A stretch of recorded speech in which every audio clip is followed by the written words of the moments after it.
दोस्तों, किसी ने बड़ी कमाल की बात कही है। इस दुनिया में कोई आपके हाथ से छीन कर ले सकता है, लेकिन आपके नसीब से छीन कर नहीं ले सकता। दोस्तों, अपने वो नहीं होते जो तस्वीरों में साथ दिखाई देते हैं।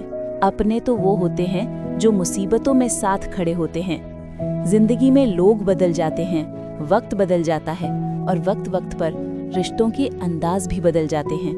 होता वही है जो नियति ने लिखा हो, लेकिन उस तक पहुंचना हमारे कर्मों पर निर्भर करता है। कहानी शुरू होती है। पुराने जमाने की बात है। एक विद्वान ब्राह्मण रहते थे, आचार्य त्रिपाठी। उनके घर में पत्नी और एक छोटा बेटा था जिसका नाम था अर्पण।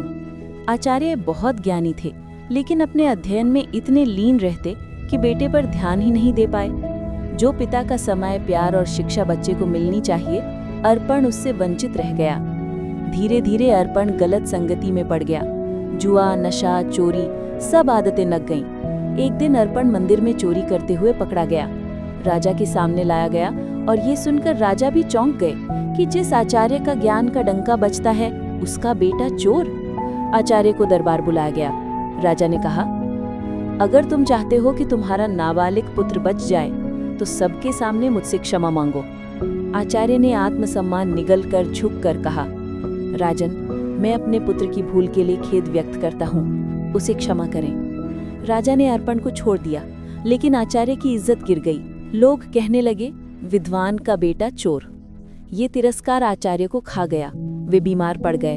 उधर अर्पण चोरी से नहीं सुधरा, उसने पिता की लिखी पुस्तकें तक बेच डाली। आचार्य ने दुखी होकर कहा, बेटा, तूने मेरा सर्वनाश कर दिया। समय बीतता गया, आचार्य की बीमारी बढ़ती गई। आखिरी समय उन्होंने एक बड़ा महत्वपूर्ण ग्रंथ अपने बेटे को देते हुए कहा, ये मेरी जीवन भर की कमाई है, इसे संभाल कर रखना। अगली सुबह आचार्य का निधन हो गया। जिंदगी का अंधेरा। माँ का स्वास्थ्य भी बिगड़ गया। घर में खाने तक का ठिकाना नहीं रहा। मजबूरी में माँ राजा के पास गई मदद मांगने। राजा ने कहा, तुम्हारे पति मुझे खुश करने के लिए दरबार नहीं आए, आज मैं तुम्हारी मदद क्यों करूं? निराश होकर माँ घर लौटी। कुछ समय बाद भूख और चिंता से वो भी चल बसी। अब अर्पण अकेला था, बेहद गरीब, दुनिया से ठुकराया हुआ। वो राज्य से निकलकर जंगल में चला गया, उसी ग्रंथ को थैले में लेकर। नियति का खेल। जंगल में एक दिन वो ग्रंथ का पन्ना हवा में उड़कर एक युवराज के हाथ लग गया। युवराज उन श्लोकों का अर्थ नहीं समझ पाया, फिर भी उसे वो बहुत मूल्यवान लगे। कुछ समय बाद युवराज जंगल में एक ऐसे मंदिर में फंस गया जहां इंसानी बलि दी जाती थी। उसे रस्सी से बांधा गया। तभी उसने अपनी जेब से वही उड़ता हुआ पन्ना निकाला और कहा, मेरी आखिरी इच्छा है कि कोई इस श्लोक का अर्थ पढ़कर बता दे। पुजारी ने श्लोकों का अर्थ बताया।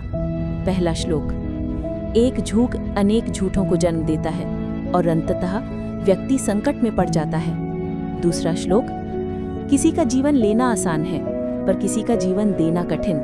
ये वाक्य सुनकर पुजारी और वनवासी पिघल गए। युवराज को मुक्त कर दिया गया। युवराज बच गया ग्रंथ की शक्ति से। महल जाकर उसने पिताजी से कहा, पिताजी, इन श्लोकों ने मेरे प्राण बचाए हैं। राजा ने आदेश दिया, जो भी इस पोथी के बाकी पन्ने लाएगा उसे सम्मान और पुरस्कार मिलेगा। कड़वा अनुभव, मीठा फल। महीनों बाद भूखा प्यासा अर्पण उसी राज्य में पहुंच गया। रोटी के लिए महल की रसोई में गया और फिर चोरी करते पकड़ा गया। जब उसका थैला उल्टा गया, वो अनमोल ग्रंथ नीचे गिरा। युवराज ने उसे देखा और तुरंत पहचान लिया, ये वही पोथी है जिसके पन्ने मेरे प्राण बचा चुके हैं। युवराज ने अर्पण को सम्मानपूर्वक बैठाया और कहा, भाई, इस ग्रंथ के बदले मैं तुम्हें 5000 स्वर्ण मुद्राएं देता हूँ। अर्पण स्तब्ध रह गया। उसे एहसास हुआ, मेरे पिता ने मुझे असली धन दिया था पर मैं अंधा रहा। अर्पण फिर रो पड़ा, अविद्या ने ही मुझे भिखारी बना दिया।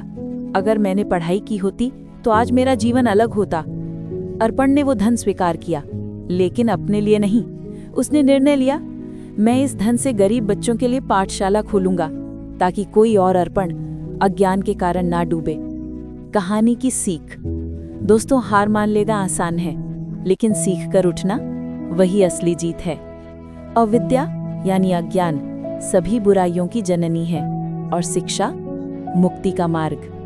किसी ने सच कहा है, अगर आपको लगता है आप सही हैं तो दुनिया कुछ भी कहे चिंता मत कीजिए। बात उन्हीं की होती है जिनमें कोई बात होती है।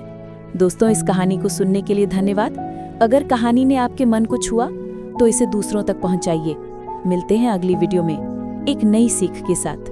खुश रहिए, अपना ख्याल रखिए।